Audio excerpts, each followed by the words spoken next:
بالولد والأنثى بالأنثى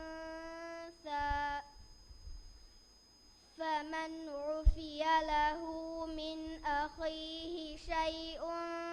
فاتباع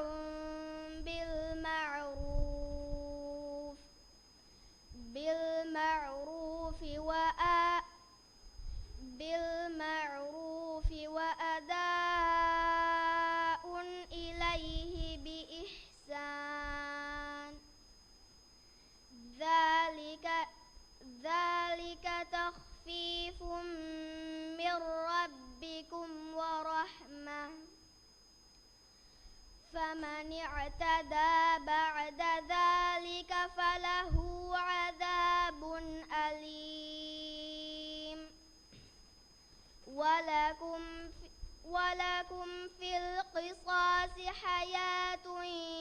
يا أولي الألباب لعلكم تتقون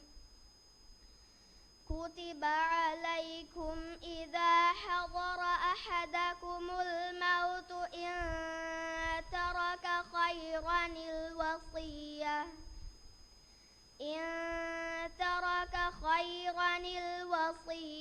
للوالدين